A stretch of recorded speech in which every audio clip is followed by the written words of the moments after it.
Boa noite, irmãos. Vamos abrir a palavra no último capítulo do Evangelho de João.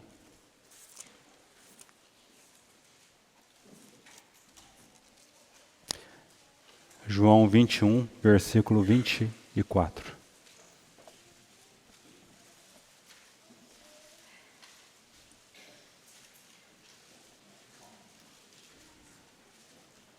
João 21, versículo 24.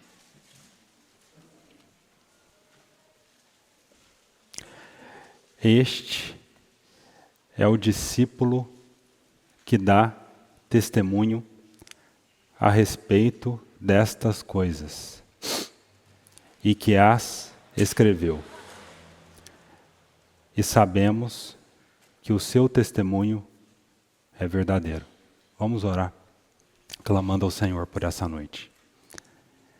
Graças sejam dadas a Ti, Senhor, porque Tu és aquele bendito pão que do céu desceu a nós e que foi partido por amor a nós. Glórias sejam dadas a Ti, porque em Ti há verdadeira provisão. Em Ti não há falta, em Ti não há perda, em Ti há o verdadeiro sustento.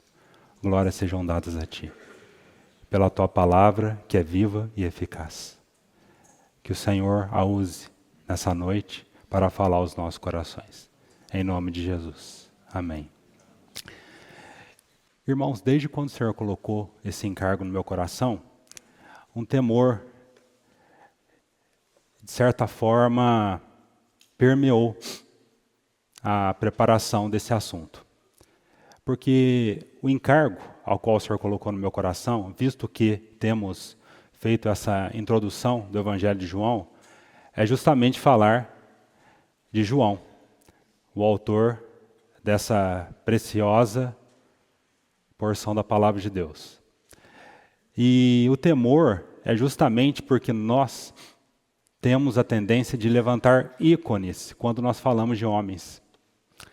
Nós temos a tendência de exaltar mais os homens do que a Deus, por causa da nossa condição caída. Mas ao mesmo tempo, quando nós olhamos este precioso instrumento que foi usado pelo Senhor, não tem como o nosso coração ficar atemorizado, porque não tem como olhar para João e não ver o Senhor.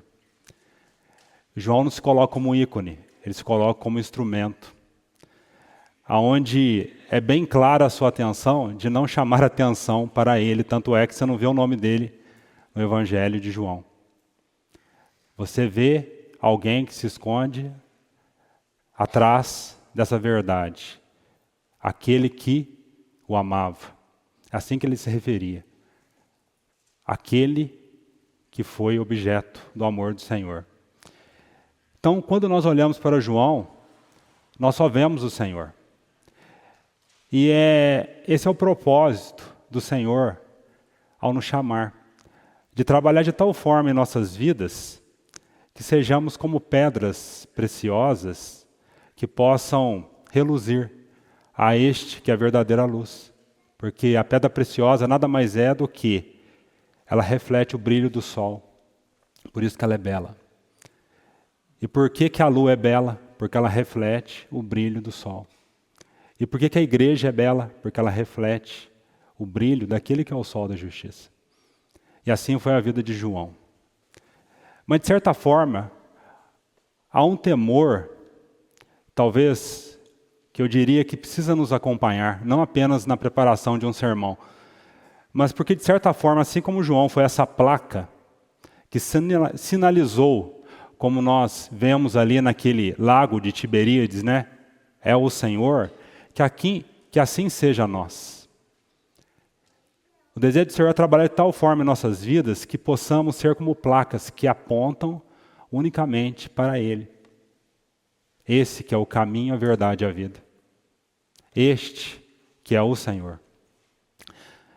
No domingo pela manhã, eu me lembrei de uma história contada por um irmão que já partiu para o Senhor, onde ele relata de uma pessoa que estava já nos seus últimos momentos, na sua cama, sofrendo, não de uma dor física, mas de uma dor na sua alma, uma culpa. E essa pessoa já não tinha força para falar. Aí eles aproximaram, para ouvir o que aquela pessoa tinha a dizer. E aquele senhor disse assim, que na sua adolescência, ele tinha cometido um delito. E os anos se passaram, ele não se perdoou por esse delito. E o delito que aquele senhor tinha cometido, talvez no século passado, foi alterar a posição de uma placa de trânsito. É como se a seta apontasse para a direita, então ele alterou de tal forma que aquela seta ia apontar para a esquerda. E aquilo golpeava a consciência daquele senhor durante toda a sua vida. E até que aquele irmão pôde falar do perdão de Deus, aquela pessoa morreu em paz. Então esse irmão diz assim, aquele foi o erro daquela pessoa literalmente, mas muitas vezes nós cristãos também vivemos uma vida onde, ao invés de apontarmos, como João, este é o Senhor, apontamos para nós, apontamos para uma direção tão contrária ao caminho de Deus, que as pessoas que nos olham se afastam dos caminhos de Deus. O quanto precisamos nos lamentar. Irmãos, ao falarmos de João, que o Senhor nos ajude a checarmos as nossas vidas, se elas estão apontando para o Senhor. Que o Senhor nos ajude na meditação, principalmente desse precioso Evangelho. Eu queria dividir esse encargo meu essa noite em 4 atos, em 4 partes. E que o Senhor nos ajude, ao falarmos de João, vermos o Senhor. Na primeira parte, eu queria falar um pouquinho do contexto histórico, de maneira bem breve. Primeira parte, o contexto histórico ao qual esse Evangelho for escrito. Na segunda parte, a vocação de João, usando uma cena no Evangelho de Mateus. Na terceira parte, o caráter de João, agora usando como ilustração a pedra de Calcedônia, de uma maneira bem breve, como é relatado no Apocalipse.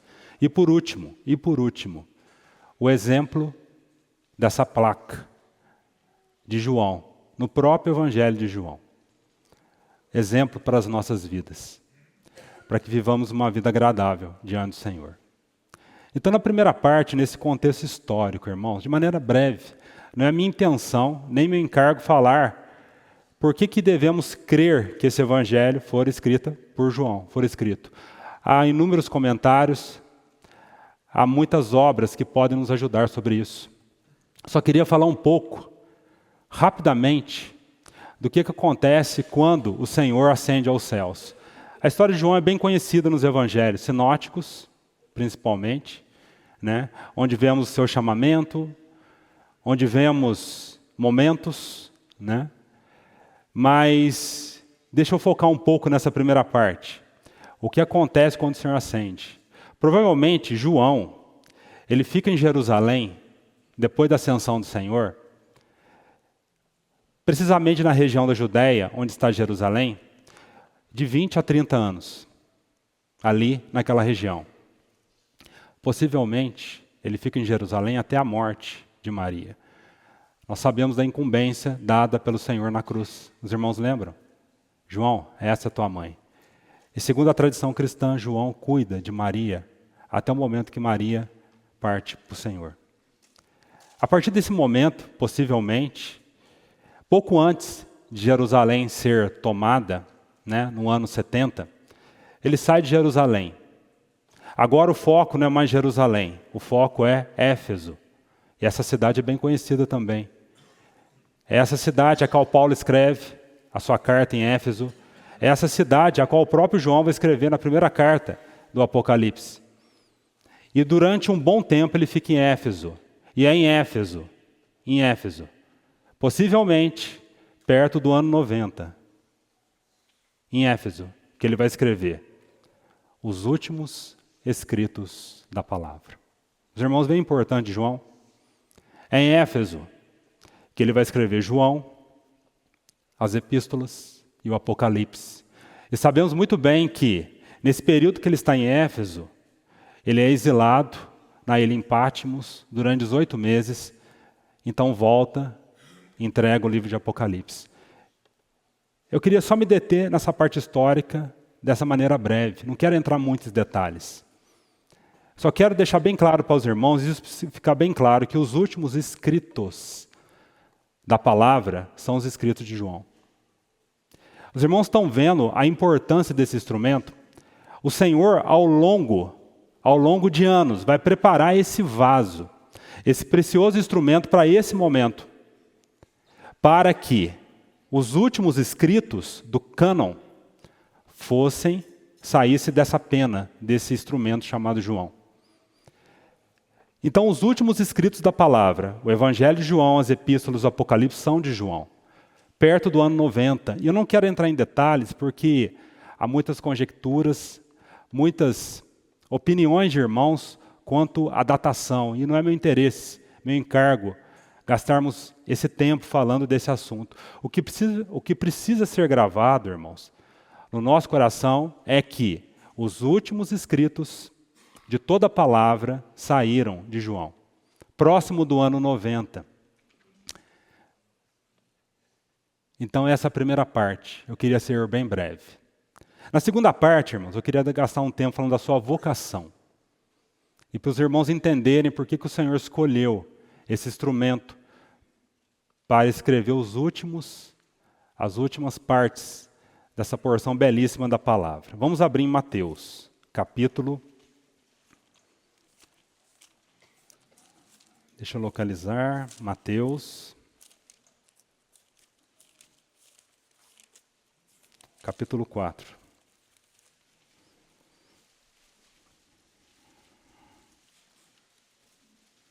Mateus capítulo 4, versículo 18. Nessa segunda parte, quero enfocar a vocação de João. E essa cena ilustra, ela é bem didática para falar de como foi o ministério de João. A razão a qual o Senhor forjou aquele vaso, ou lapidou aquela pedra, para que daquela pena saísse esses escritos, essa porção tão preciosa que é o Evangelho de João. Então, Mateus capítulo 4, versículo 18. Caminhando junto ao mar da Galileia, viu 2 irmãos, Simão chamado Pedro e André, que lançavam as redes ao mar, porque eram pescadores. E disse-lhes: vinde após mim, e eu vos farei pescadores de homens. Irmãos, que cena ilustrativa e didática, porque de fato foi esse, quando olhamos para Pedro, somente ali naquele começo de Atos, nós vemos, depois de 15 minutos de pregação, 3.000 convertidos. Um tempo depois, vemos que a igreja tinha 5.000.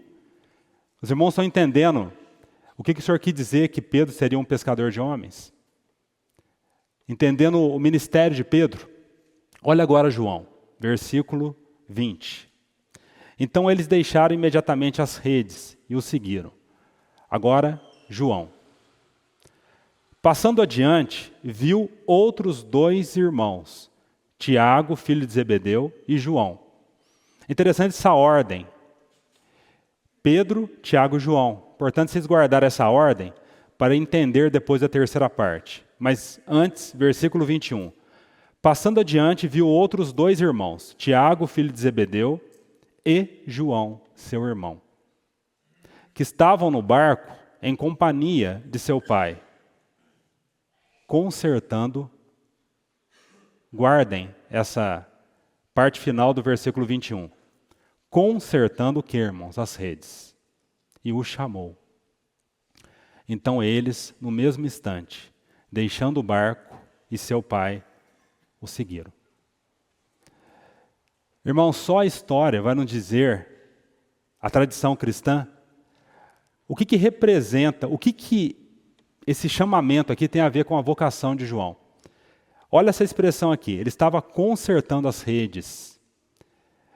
No original, essa palavra consertar fala colocar algo numa condição ideal de ser usado, A função ali de João, junto com o seu irmão, servindo ao seu pai, era consertar aquelas redes. E quando apanhava aquela quantidade de peixe, vinham sujas, ou muitas vezes desgastadas ou rebentadas. Então a função daquele homem ali, junto com o seu irmão, era consertar aquelas redes. Colocar as redes numa condição adequada para que ela pudesse apanhar mais peixes. E cada vez mais peixes. Irmãos, quando olhamos para essa primeira cena, nós entendemos a grande missão de João, principalmente no final do século I. Os irmãos lembram? Os seus escritos foram deixados para nós, e foram escritos no final desse século I, próximo do ano 90. Sabe para que o Senhor manteve João vivo até o final do século I? Claro, para escrever essas porções maravilhosas. O Evangelho de João, a Epístola, o Apocalipse. Talvez muitos não saibam, mas dos 12 apóstolos, 11 foram martirizados. Só João teve uma morte natural. Só João. João foi preservado até o último momento. Sabe para quê, irmãos? Em que sentido esse consertar as redes nos ajuda a entender a vocação de João? Em que sentido? Literalmente, consertar a rede ali significa colocar aquela rede, aquela cena numa condição ideal, para que quando o peixe fosse pego, ele não escapasse, pudesse apanhar uma grande quantidade de peixes. Agora, espiritualmente, irmãos, foi essa a vocação de João na igreja. Sabe como? Aquele homem, aquele jovem naquele momento, ele colocou aquelas redes numa condição ideal. O Senhor usou João da mesma maneira para colocar verdades em condições adequadas para a igreja. Quando nós olhamos uma rede, irmãos, nós vemos aqueles fios todos interligados. Olha que interessante, quando você vai na primeira carta de João, você percebe isso. Ele vai mostrar assim, olha, as verdades, assim como uma rede, são interligadas. Você já viu em 1 João? João deixa bem claro, e ele fala assim, você que diz que ama a Deus e odeia o seu irmão, isso está errado. Esse fio precisa ficar conectado. Porque se você ama a Deus, você tem que amar o seu irmão. Olha a rede em 1 João. Olha as verdades. João mostrando as verdades interligadas. Se você ama a Deus, você vai amar o seu irmão. Se você ama a Deus, você vai odiar o mundo. Se você ama a Deus, você vai viver uma vida perfeita, uma vida pura. Está vendo? Tudo interligado. É como se João falasse, não tem como você falar que ama a Deus e ama o mundo. Isso aí precisa ser conectado, ajustado no seu coração. Você está entendendo a vocação, essa vocação de João nesse contexto? É João que vai mostrar, ainda mais nesse período onde as verdades estavam começando a ser atacadas, a verdade contra a pessoa de Cristo. Então João é preparado e levantado nesse momento, irmãos, nesse momento de crise que a igreja estava passando, para mostrar assim, olha, a pessoa de Cristo, ela não é mais humana do que divina, como já dizia algumas heresias, e nem mais divino do que humano. Olha aí o consertador de redes. A pessoa de Cristo é plenamente homem, plenamente Deus. Os irmãos estão vendo? O propósito ao qual o Senhor separou João para esse momento. Então, essa cena aqui nos ilustra a vocação de João. Meu amado irmão,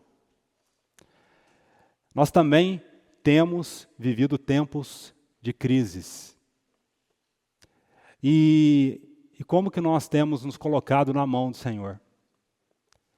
É interessante que cada um de nós tem uma função nesse propósito que o Senhor tem para a igreja nesses dias. Assim como Pedro teve um propósito, João teve outro, que possamos perguntar para o Senhor: Senhor, para o que o Senhor tem me preservado?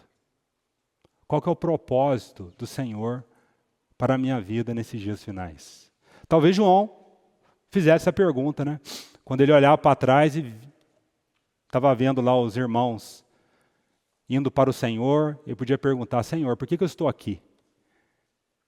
Todos partiram, por que eu estou aqui? E claramente o Espírito Santo comunicou ao coração dele o propósito. Certa vez um irmão,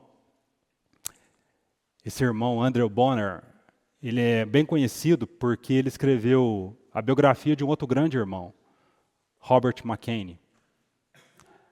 Uma das maiores biografias na história da igreja. McKinney morreu com 29 anos. Então os dois tinham 29 anos. Bonner e McKinney. Aí o McKinney partiu para o Senhor, esse grande evangelista. E o Bonner pegou os diários de McKinney, fez uma biografia, que é uma das maiores biografias da história da igreja. Quando o Bonner estava com 80 anos, ele começou a fazer essa pergunta ao Senhor: Senhor, por que o Senhor também não me tomou como meu irmão McKinney? Por que eu estou aqui até hoje, Senhor? Minha vida não tem razão, eu quero partir para Ti. Aí o Senhor comunicou a ele assim: a razão pela qual você está aqui é para que cumpra os meus propósitos.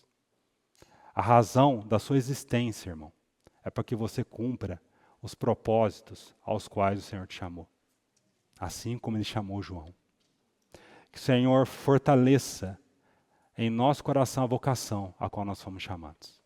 Então esse é o segundo parte. Terceira parte, irmãos, o caráter de João. E aqui eu quero usar como ilustração Apocalipse, capítulo 21. Queria que os irmãos abrissem Apocalipse.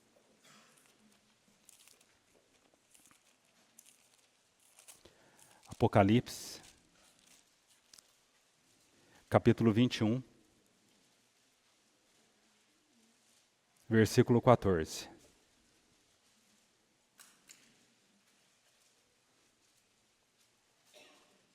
Então vimos a vocação de João, agora o seu caráter ilustrado. Por isso que é ricamente detalhado em Apocalipse. Apocalipse 21, 14. Se referindo à Nova Jerusalém. Olha a descrição da muralha, irmãos, na Nova Jerusalém. A muralha da cidade tinha 12 fundamentos. Isso aqui é a palavra que está dizendo, irmãos.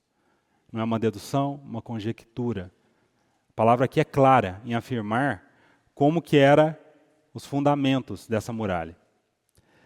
E estavam sobre estes os 12 nomes dos 12 apóstolos do Cordeiro. Olha que interessante. Essa muralha, que tinha 12 fundamentos, e cada fundamento tinha o nome de um apóstolo. Então está claro aqui que um dos nomes é de João. Agora, irmãos, Apocalipse, mesmo capítulo, versículo 19. O versículo 19. Nesse terceiro tópico, para entendermos o caráter desse precioso instrumento que é João. Então o versículo 19 diz assim: os fundamentos, e é o que acabamos de ler, né? Que tem o nome dos apóstolos, os fundamentos da muralha da cidade estão adornados de toda espécie de pedras preciosas. Olha que ilustração belíssima. O primeiro fundamento é de jaspe. O segundo, de safira. E olha agora o terceiro, calcedônia. E o quarto, de esmeralda. Irmãos, cada uma dessas pedras, em primeiro lugar, ela tem uma característica própria, né? Cada uma dessas pedras preciosas. E sabendo que uma pedra preciosa, ela é encontrada bruta e é lapidada, polida, até que ela, segundo ourives, ela é encontrada na condição ideal para ser comercializada. De certa forma, a palavra nos compara a pedras preciosas, as quais o Senhor deseja trabalhar o o caráter de Cristo em nossas vidas, com peculiaridades preciosas. E cada uma dessas pedras também representam, não apenas os apóstolos, mas representa o trabalho que o Senhor deseja efetuar em nossas vidas. Mas também cada uma dessas pedras representa um apóstolo. Sempre na lista apostólica, nós vemos essa ordem: Pedro, Tiago e João. Né? Quando vemos o Senhor levando aqueles 3 para o monte da transfiguração, no Getsêmani, a palavra sempre representa nessa ordem: Pedro, Tiago e João. Não que um fosse maior que o outro. Né? A palavra, quando coloca dessa maneira, ela está dizendo bem claro que cada um dos 3 tem uma função muito específica. Então, considerando essa ordem, jaspe representa Pedro, safira representa Tiago e calcedônia representa João.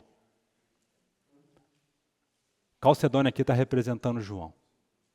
Irmãos, quando nós vemos o que é calcedônia, nós ficamos maravilhados.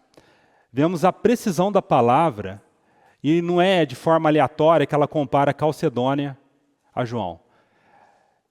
Talvez para muitos aqui a palavra Calcedônia pareça estranha, né? Mas Calcedônia é uma característica de uma pedra preciosa, e várias pedras possuem essa característica.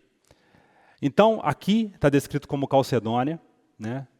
O lado mais oriental do mundo chama essa pedra de Calcedônia. Aqui no Brasil é muito conhecida como ágata. Talvez muitos já viram essa pedra preciosa. E por que essa pedra representa? É colocada aqui para representar João. Sabe por quê, irmãos?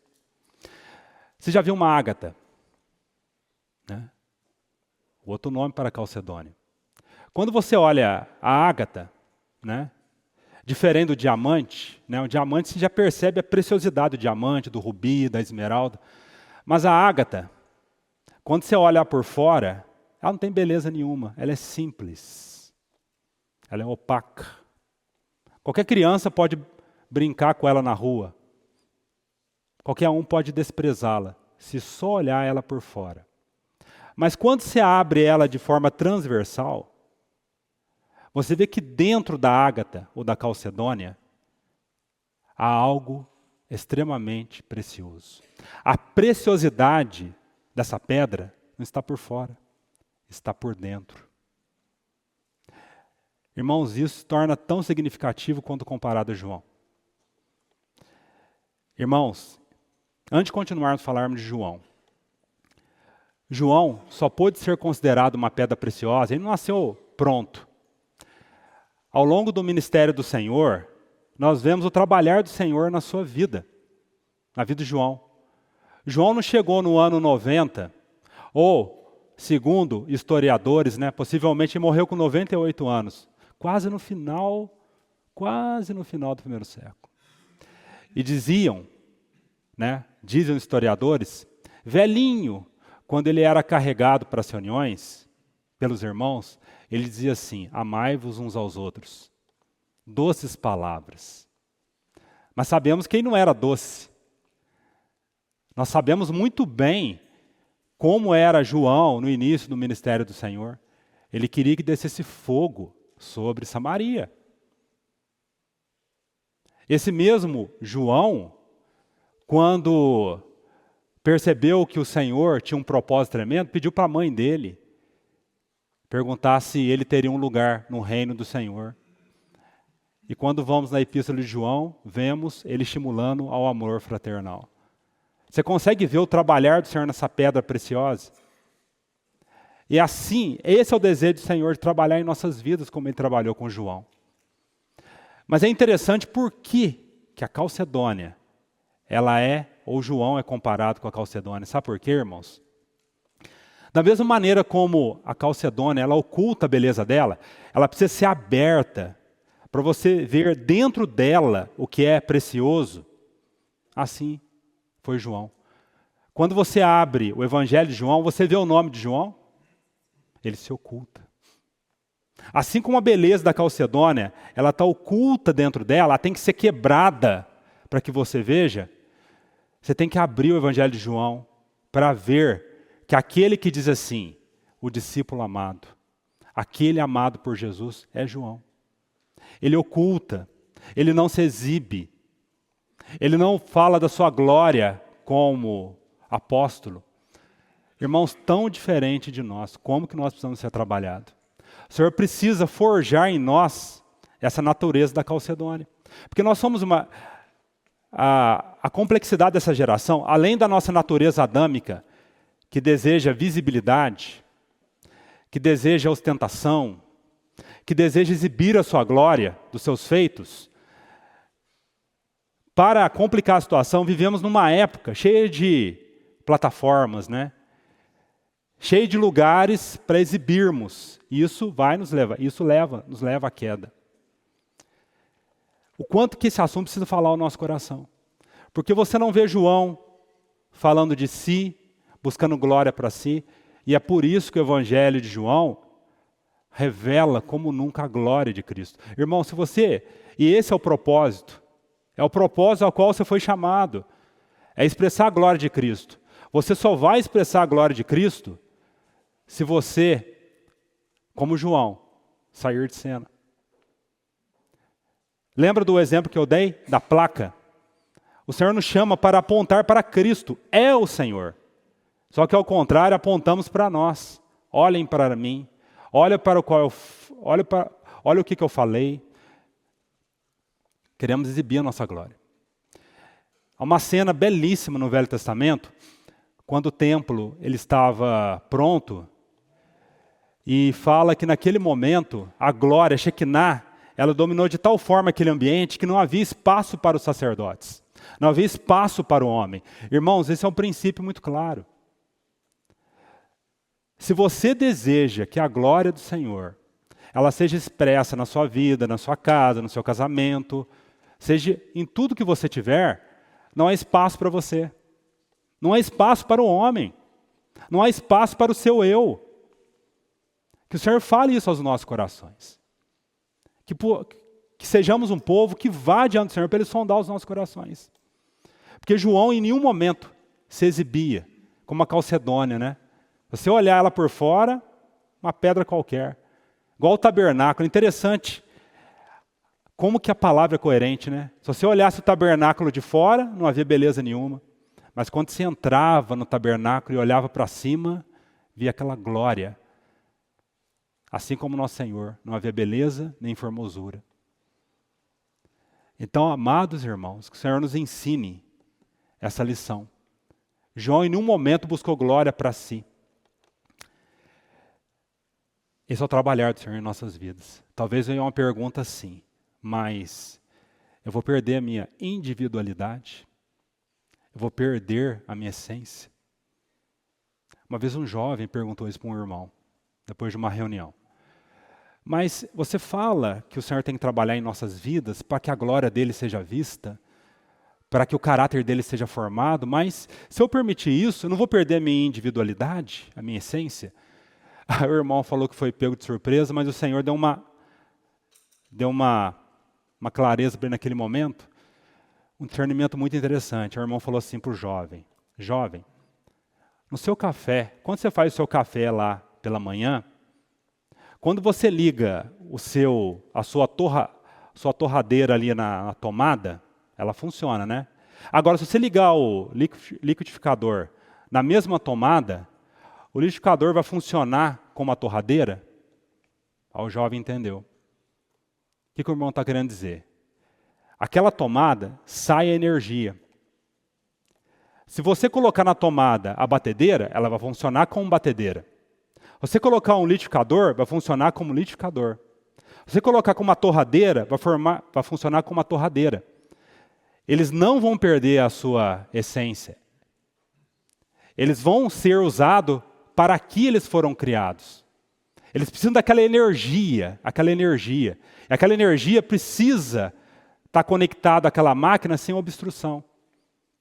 Irmãos, o trabalhar do Senhor é isso. Essa energia é o trabalhar do Senhor, é o Espírito Santo tomando posse de nós. E esse Espírito tomando posse, o controle, esse domínio que vai nos capacitar a sermos usados pelo Senhor. E não vamos perder a nossa essência. Né? A gente não vai perder a nossa essência, irmãos. Pelo contrário, a nossa essência e individualidade, ela é trabalhada, ela é preservada mediante a direção do Espírito Santo. Que o Senhor fale isso aos nossos corações. Então, o caráter de João é comparado a essa Calcedônia. Mas vamos para a quarta parte, que é o meu encargo principal, irmãos. Então, vimos o contexto histórico, a vocação, o seu caráter. Irmãos, cada uma dessas partes nós precisaríamos de uma reunião para falarmos de cada uma dessas partes, mas não é meu encargo. Eu quero focar agora nessa quarta parte, para falar do exemplo de João, mostrado no próprio Evangelho. Então vamos abrir em João.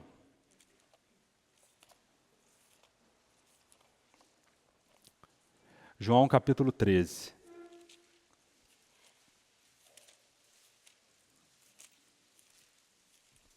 Aqui vemos o exemplo, e é isso que importa para nós. João 13, versículo 21. Nós vamos examinar agora 5 expressões onde João, essa pedra de Calcedônia, se ocultando, ele oculta o seu nome, ele se esconde por trás desse título, né? Aquele a quem Jesus amava. Né? A glória de João, irmãos, a glória de João não era ele, a glória de João era esta: sou alvo do amor dele.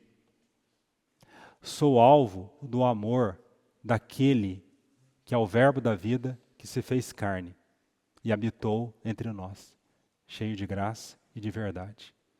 Essa era a glória de João. Então ele se refugia atrás desse título. Aquele a quem me amou. Então, versículo 21. João 13, 21.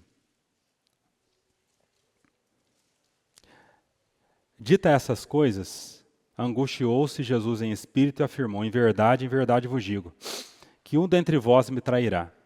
Então os discípulos olharam uns para os outros, sem saber a quem ele se referia. Ora, ali estava conchegado a Jesus um dos seus discípulos, aquele a quem ele amava. Primeira expressão, aquele a quem ele amava. A esse fez Simão Pedro sinal dizendo-lhe: pergunta a quem ele se refere? Então, aquele discípulo que se oculta, não se exibe, reclinando sobre o peito de Jesus, perguntou-lhe: Senhor, quem é? Irmãos, há um oceano de verdade nessa expressão. Será que nossos olhos podem contemplar a beleza descrita aqui no versículo 25? Aqui não vemos um homem, um discípulo, reclinando no peito do seu mestre. Aqui vemos o homem reclinando, escutando o coração de Deus. Será que nossos olhos já estão abertos para vermos a beleza do que João procura mostrar aqui? Irmãos, é tão linda essa cena, João se reclinando no peito de Jesus, escutando seu coração. Aquele coração descrito em Oséias assim: as minhas misericórdias a uma se acendem, a uma se acendem. Irmão, será que o Senhor tem encontrado entre nós um povo desejoso de se aconchegar, de inclinar nele como João teve essa atitude? Claramente nós vemos em João esse descrito como uma pedra de Calcedônia que se ocultava, e podemos muito bem aplicar na vida de João, usando essa cena aqui, o Salmo 131. Os irmãos lembram do Salmo 131? E podemos aplicar a João.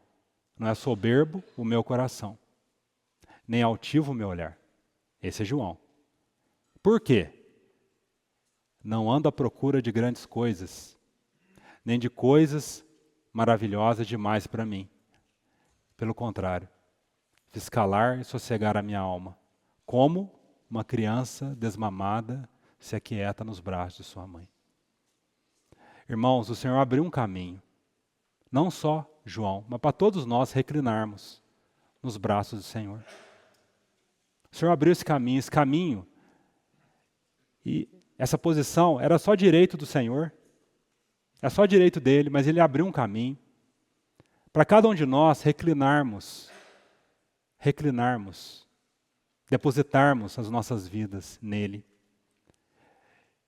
Irmãos, isso vai trazer tanta quietude, tanta satisfação. Sabe por que andamos à procura de grandes coisas e coisas maravilhosas demais para nós? Isso pode ser tanta coisa, né? Não só coisas materiais, tantas coisas ainda que são maravilhosas demais para nós. Sabe por quê, irmãos? Nós não temos encontrado esse lugar que João encontrou.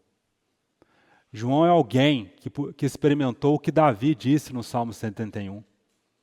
Não anda à procura de grandes coisas. Irmãos, que o Senhor possa sondar os nossos corações. E também, cada um de nós experimente o que João experimentou. Então, nessa primeira parte, eu quero definir como o amor de Cristo nos constrange de tal forma e queremos nos reclinar nele. O amor de Cristo constrangeu João de tal forma, irmãos, de tal forma, que o único lugar que ele tinha era este. E por isso ele não andava à procura de grandes coisas, nem de coisas maravilhosas demais para nós. Meus amados irmãos, será que a palavra tem encontrado em nossos corações um caminho para nos sondar? Um caminho para nos perscrutar de tal forma que vejamos onde estamos? Será que estamos como uma criança assustada? Você já viu uma criança sem os pais? Ela fica desesperada.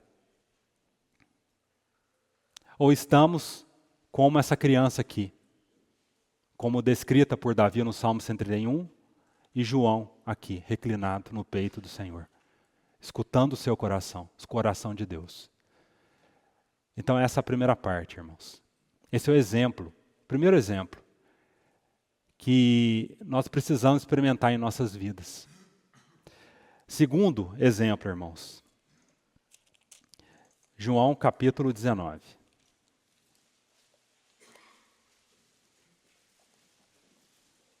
Versículo 23.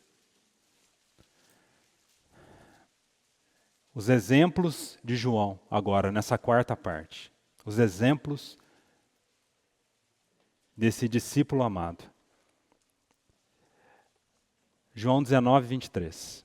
Os soldados, pois, quando crucificaram Jesus, tomaram-lhe as vestes e fizeram 4 partes, para cada soldado uma parte, e pegaram uma, também a túnica. A túnica, porém, era sem costura, toda tecida de alto a baixo. Disseram, pois, uns aos outros: não a rasguemos, mas lancemos sortes sobre ela para ver a quem caberá para cumprir a Escritura. Repartiram entre si as minhas vestes, e sobre a minha túnica lançaram sortes. Assim, pois, o fizeram os soldados. Agora o versículo 25. E junto à cruz estavam a mãe de Jesus, e a irmã dela, e Maria, mulher de Clopas, e Maria Madalena. Vendo Jesus sua mãe, e junto a ela, o discípulo amado. Tão diferente de nós, né? Talvez o impulso dominante é, eu estava. Nós gostaríamos de registrar o nosso nome aqui, né? Se nós estivéssemos no lugar de João, né? Talvez nós colocaríamos nosso nome, ó, eu estava ali na cruz, né? Mas ele não coloca o nome dele, ele se oculta. E junto a ela o discípulo amado disse, mulher, eis aí o teu filho. Depois disse ao discípulo, eis aí a tua mãe. Dessa hora em diante o discípulo a tomou para casa. Segundo exemplo, irmãos. No primeiro vemos alguém que foi constrangido de tal forma pelo amor de Deus, que se aconchegou a ele como uma criança desmamada. É o primeiro exemplo. Se aconchegou a ele. Nesse segundo exemplo, vemos alguém que teve uma comunhão com os sofrimentos de Cristo. Comunhão com o sofrimento de Cristo. Irmãos, lembra de Paulo em Filipenses, quando ele diz assim, o que importava para ele, assim como João, o que importa para mim é conhecê-lo e comungar com os seus sofrimentos. Experimentar a sua ressurreição. Lembra de Paulo falando em Filipenses 3? Aqui nesse segundo exemplo deixado pelo João, vemos alguém que foi constrangido de tal forma pelo amor de Deus, discípulo amado. E é só a compreensão desse amor profundo em nossos corações que nos levará, irmãos, a termos essa comunhão com o sofrimento de Cristo. O que significa comunhão com o sofrimento de Cristo? Sabe o que significa, irmãos? Significa que o Senhor tem demandas, que o Senhor tem anseios, que nos diz respeito à formação do caráter no seu povo. E o Senhor conta com representantes. Os irmãos lembram de Ezequiel? É um dos melhores exemplos do que é um representante de Deus na terra. Ezequiel, um dos melhores profetas que nos ajuda a entender de alguém que representava o encargo, de tal forma, irmãos, que mesmo o povo de Israel, sendo disciplinado, sendo levado cativo para a Babilônia, o Senhor não abandonou o povo de Israel. Sabe por que não abandonou? O Senhor colocou um representante ali, Ezequiel, entre os exilados. Isso é comungar com o sofrimento de Cristo. Comungar, participar dos sofrimentos. Ou seja, o Senhor deseja homens e mulheres que possam servir a igreja de tal forma, e nesse serviço eles vão sofrer. Eles vão sofrer orando por um filho a vida toda. Eles vão sofrer vendo um irmão rejeitando o Senhor. E vão sofrer como Paulo. Sofro dores de parto, até Cristo ser formado em vós. Será que chegamos a essa condição, irmãos? Será que o Senhor pode contar com representantes entre nós, como Ele contou com Ezequiel, contou com Paulo e contou com João? João, naquele momento ali, irmãos, que glória havia para alguém estar com um moribundo diante de uma cruz. Que glória! Só o amor pelo Senhor pôde conduzir João ali. Aquela cena de sofrimento, aquela cena de agonia, irmãos. Só uma compreensão do amor ao Senhor, como João teve, que pode nos conduzir, irmãos, a cenas de sofrimento. Irmãos, quantas vezes nós reclamamos de pessoas que o Senhor coloca ao nosso redor? Reclamando de marido, de mulher, de filho, de parentes, né? Sabe por que o Senhor coloca tal pessoa? Porque o Senhor deseja que aquela pessoa seja apresentada pela sua vida diante do trono de graça. Você é um representante de Deus para comunicar o amor de Deus para aquela pessoa. Irmão, o Senhor deseja confiar a nós, pessoas. Por que o Senhor confiou Maria a João? Naquele momento, João seria um representante do Senhor. Então aqui João, ele vai comungar com o sofrimento de Cristo. E ele só pôde comungar com o sofrimento de Cristo, porque ele amava o Senhor. Então, segundo exemplo de João. Terceiro exemplo, irmãos. Agora, na cena da ressurreição. João capítulo 20. Versículo 1. João capítulo 20, versículo 1. Nessa quarta parte, então, vemos o exemplo de João, alguém aconchegado ao peito do Senhor, alguém que comungava do sofrimento de Cristo, que não abandonou o Senhor naquela cena de sofrimento. E o terceiro exemplo, irmãos, aqui agora, na ressurreição. João capítulo 20, versículo 1. No primeiro dia da semana, Maria Madalena foi ao sepulcro, de madrugada, sendo ainda escuro, e viu que a pedra estava revolvida. Então correu e foi ter com Simão Pedro, e novamente, e com o outro discípulo, a quem Jesus amava. A quem Jesus amava. E disse-lhes: tiraram do sepulcro o Senhor, e não sabemos onde o puseram. Saiu, pois, Pedro e o outro discípulo, e foram ao sepulcro. Ambos corriam juntos, mas o outro discípulo correu mais depressa do que Pedro e chegou primeiro ao sepulcro. E abaixando-se, viu os lençóis de linho, todavia não entrou. Primeiro ponto, irmãos. Ele viu os lençóis. Ele viu, mas não entra. É tão significativo, irmãos. Sabe o que a palavra quer mostrar para nós? Naquele momento, João, ele viu as evidências que não havia um corpo ali mais. Ele viu evidências.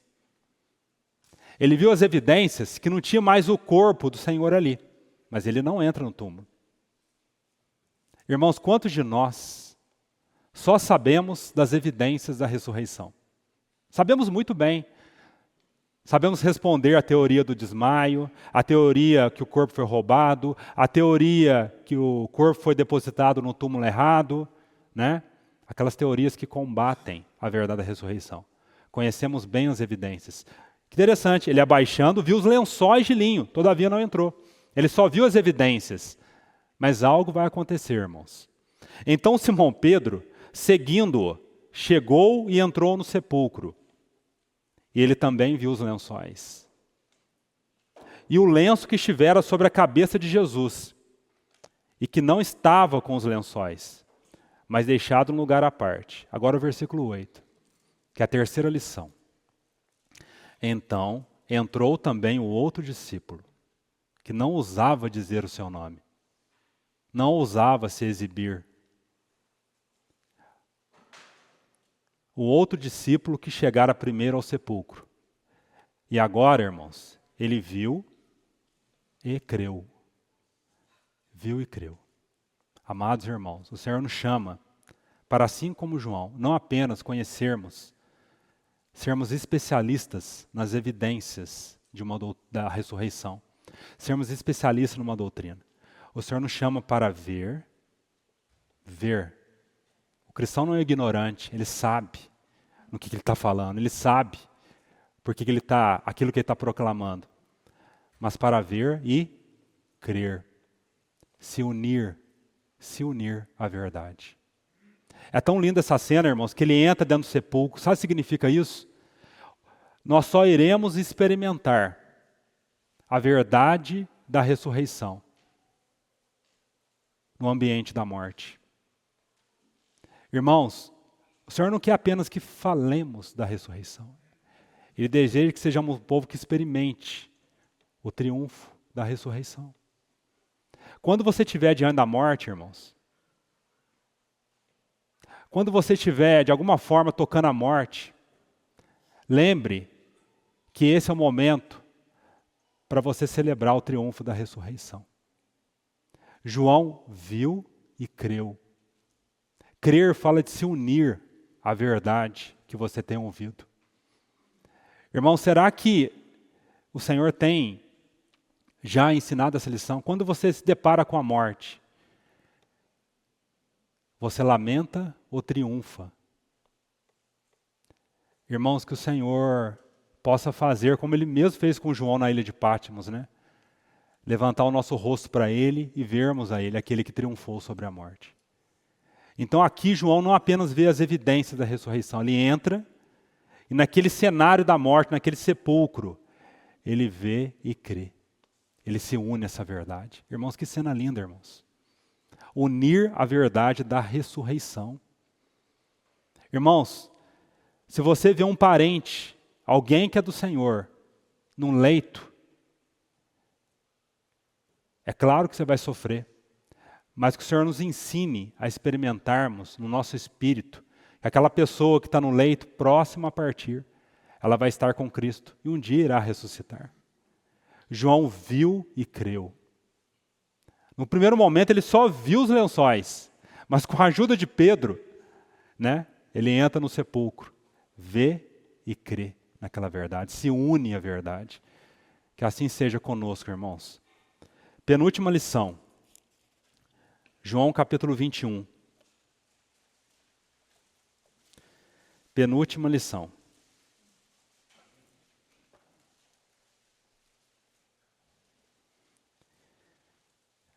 Então vimos aquele que se uniu ao Senhor naquele cenáculo, comungou, teve uma comunhão com seus sofrimentos, aquele que viu e creu. E agora, irmãos, uma quarta lição desse discípulo amado. João 21, versículo 1. Depois disto, tornou Jesus a manifestar-se aos discípulos junto ao mar de Tiberíades. E foi assim que ele se manifestou. Estavam juntos Simão Pedro, Tomé, chamado Dídimo, Natanael, que era de Caná da Galileia, os filhos de Zebedeu e mais 2 dos seus discípulos. Disse-lhe Simão Pedro: vou pescar. Disseram-lhe os outros: também nós vamos contigo. Saíram e entraram no barco. Naquela noite, nada apanharam. Eles estavam numa crise aqui, irmãos. Interessante esse detalhe poético da noite, né? Quantos de nós passamos por noites, né? São João da Cruz falava a noite escura da alma, né? Às vezes noites de insegurança, de indefinição, de angústias, noites. Interessante, exteriormente falando, não tinha tempestade, mas no coração desses discípulos havia uma tempestade violentíssima. Violentíssima. Mas algo vai acontecer. Mas ao clarear da madrugada, estava Jesus na praia. Sempre haverá um clarear para o cristão. Sempre. E um dia, um clarear definitivo. Quando ele voltar. Sempre, irmão. Todavia, os discípulos não reconheceram que era ele. Assim como nós, né? Não reconhecemos uma visitação do Senhor. Talvez o Senhor esteja nos visitando, nos visitou hoje. O Senhor nos deu olhos para ver. Perguntou-lhe Jesus: filhos,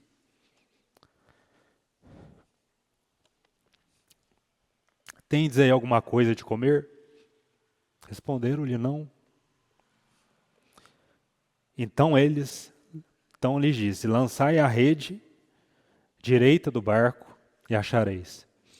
Assim fizeram e já não podiam puxar a rede, tão grande era a quantidade de peixes. Versículo 7, quarta lição. Aquele discípulo, que humildade, irmãos, aquele discípulo, é ele que está escrevendo aqui, a quem Jesus amava, disse a Pedro: é o Senhor. Nessa quarta lição, irmãos, vemos a sensibilidade de João. Ele amava de tal forma o Senhor que ele reconhecia a voz do Senhor. Reconheceu a voz do Senhor. Nós só podemos reconhecer a voz do Senhor se o amarmos. Nós só conhecemos aquilo que amamos, irmãos. Sabe por que temos tanta dificuldade de reconhecer a voz do Senhor? É porque tem havido pouco amor em nossos corações. Amamos o brilho do mundo, o brilho, a glória do homem. Mas Pedro amava o Senhor, João amava o Senhor e pôde reconhecê-lo. Irmãos, que o Senhor levante irmãos como João, que possam reconhecê-los quando ninguém estiver reconhecendo e apontar: é o Senhor. O Senhor está ali. Irmãos, isso de maneira prática significa tantas coisas. Como que nós precisamos de irmãos que falam assim para os jovens: olha, o Senhor não está aqui. O Senhor não está. O Senhor não está nessa cidade que você pretende fazer, essa faculdade. O Senhor não está. O Senhor não está nesse relacionamento. Olha, o Senhor não está nesse emprego. Irmão, o Senhor precisa desses profetas. João aqui foi um profeta, um sinalizador, uma placa que apontava para o lugar certo. Muitas vezes estamos apontando para o lugar errado. E como que estamos a arrepender? Por isso essa história que eu contei no início. João ali reconheceu e apontou: o Senhor está ali, vamos ali. Não importa o preço que temos que pagar, não importa o tanto que temos que nadar. Porque estavam no barco, o Senhor está ali, ele apontou. Sabe por que ele apontou? Porque ele reconheceu o Senhor. Irmãos, muitas vezes nós reconhecemos, mas não queremos pagar o preço de apontarmos que o Senhor está ali. Porque isso vai redundar num preço para nós. Irmãos, só teremos a condição de reconhecer e apontar: ali está o Senhor, se amarmos o Senhor. Sabe o que Paulo diz em Filipenses? Ele diz assim: irmãos, Nós oramos por vocês para que o amor de vocês aumente cada vez mais e vocês sejam cheios de pleno conhecimento e tenham toda a percepção para aprovardes as coisas excelentes. Irmãos, aonde estão as coisas excelentes? Aonde está o Senhor? As coisas excelentes só estão aonde está o Senhor. Mas nós só podemos ter essa visão clara se amarmos. Irmãos, guardem isso, o amor não é cego. O amor, ele traz visão espiritual. A paixão sim é cega. A paixão nos cega, ofusca. O amor não, ele deixa os nossos olhos de uma maneira muito clara. O amor é sóbrio. Então esse discípulo amado, ele vê o Senhor e aponta que assim seja as nossas vidas. Aqueles que sinalizam, ali está o Senhor. Não importa o preço que você tem que pagar. Não importa o preço que você tem que pagar, irmãos, aonde você estiver. Na verdade, que preço que nós pagamos, irmãos? Só há ganho. Só há ganho quando nós nos unimos ao Senhor e apontamos aqueles para se unirem ao Senhor à sua vontade. Então, o quinto aspecto para nós encerrarmos. Quinta lição que aprendemos desse discípulo amado. Então, no capítulo 21 mesmo, após aquele diálogo do Senhor e Pedro, irmãos, diz assim no versículo 19, capítulo 21, versículo 19, e vamos encerrar. Após o Senhor instruir Pedro, restaurar Pedro ao serviço, Pedro aqui é restaurado ao serviço, diz assim no versículo 19, disse isto, versículo 18, em verdade te digo que quando eras mais moço, tu te cingias a ti mesmo e andavas por onde querias. Quando, porém, fores velho, estenderás as mãos e o outro te cingirá e te levará para onde não queres. O Senhor está falando isso para Pedro. Agora, versículo 19. Disse isso para significar com que gênero de morte Pedro havia de glorificar a Deus. Depois de assim falar, acrescentou-lhe, segue-me. Agora o versículo 20. Pedro continuando sendo Pedro. Então Pedro, voltando-se, viu que também o ia seguindo o discípulo a quem Jesus amava, o qual na ceia se reclinara sobre o peito de Jesus e perguntara, Senhor, quem é o traidor?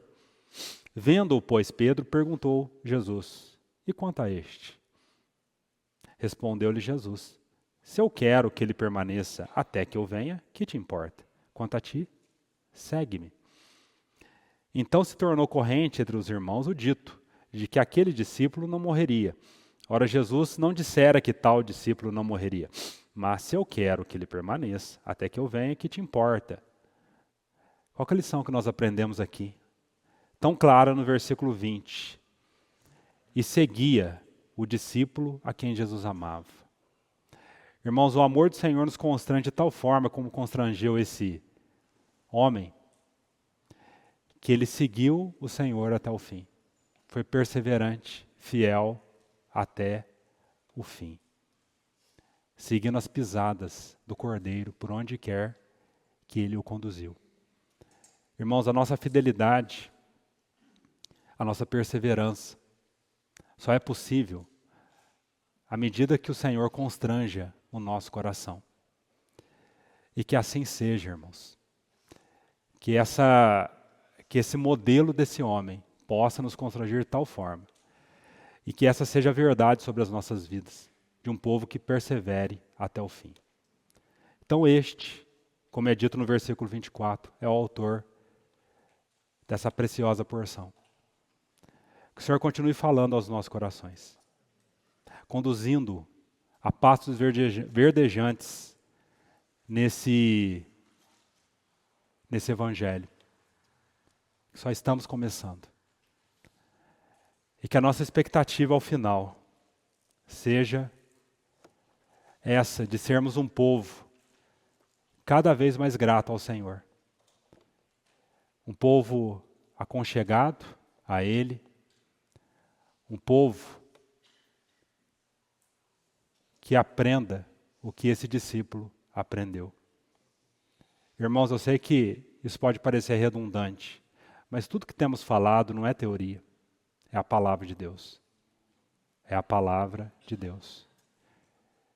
Permita que a luz da palavra penetre nos recônditos do seu coração e mostre, como mostrou para João, quem ele era. E interessante, né, irmãos? Quando a gente, como João, contempla, né, aqueles eu sou, né, como os irmãos têm falado no Evangelho de João, eu sou o pão da vida, como ele mesmo escreveu, eu sou o pão da vida, eu sou a luz do mundo, eu sou a porta das ovelhas, eu sou o bom pastor, eu sou o caminho, a verdade e a vida, eu sou a ressurreição e a vida, eu sou a videira verdadeira, eu sou, eu sou. Você sabia que você também é um eu sou? Mas é um eu sou do Salmo 70. Sabe o que diz no Salmo 70? Diz assim: eu sou pobre e necessitado. Quando estamos diante dessa verdade exposta de maneira tão clara no Evangelho de João, a única coisa que temos que falar é essa: eu sou o Senhor. É o que está no Salmo 70. Pobre e necessitado, mas apressa-me em valer-me. Irmãos, o Senhor, Ele quer mostrar que nós somos pobres e necessitados, mas ao mesmo tempo, Ele quer mostrar onde que nós estamos. Nele. Nele. Aquele que é tudo o que nós precisamos.